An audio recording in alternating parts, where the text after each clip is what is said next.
Okay, so this worksheet's a little bit more simple.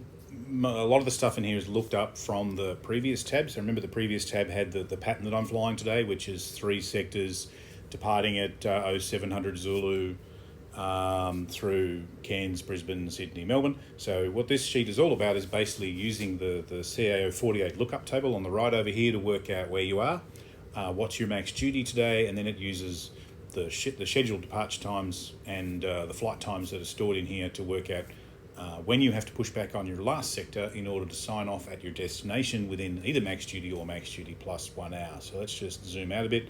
So there's a whole bunch of instructions and explanations down here, but basically you can see that the green things are the things you really need to satisfy. So are we acclimatized, yes or not? And if you choose yes or no, you get a different table on the right here.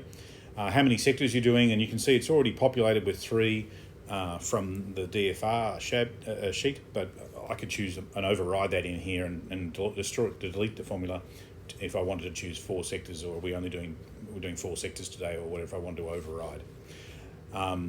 All this stuff here is whoops. Again, it's all selectable, but and so you can drive this sheet entirely manually, but it's all come in from the DFR tab where it's basically saying Cairns, signing on at 6:15, where it's plus 10. The last sector is out of Sydney, which is a scheduled departure time, flight time to Sydney to Melbourne of 1:35, and Sydney is plus 11, and arriving in Melbourne at plus 11, and that little block there basically allows it to work out this critical last sector. It needs to know what your typical sign-on is and what your sign-off you're going to allow, so we use 45 and 15.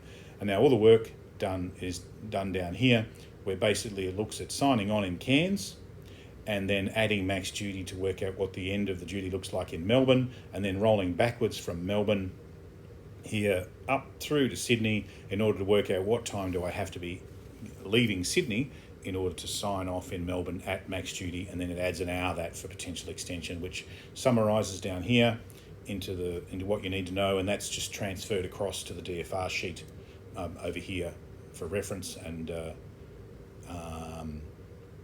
that's it. So as I said, although there's a lot of formulas in here, a lot of this data can be done manually. You can just use this own tab manually.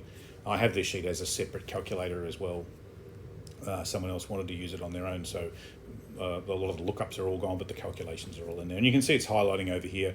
So if we were doing 4 sectors, we'd be 9.5 hours, for example. Only trick with this is that you'll notice that this was a formula before. If I undo and undo again, you can see it's a formula.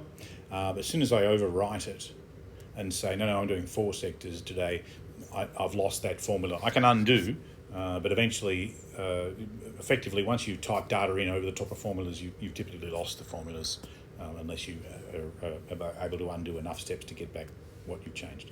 So that's the purpose of this MaxFDP sheet. Let's move along and look at the sectors where the business really happens.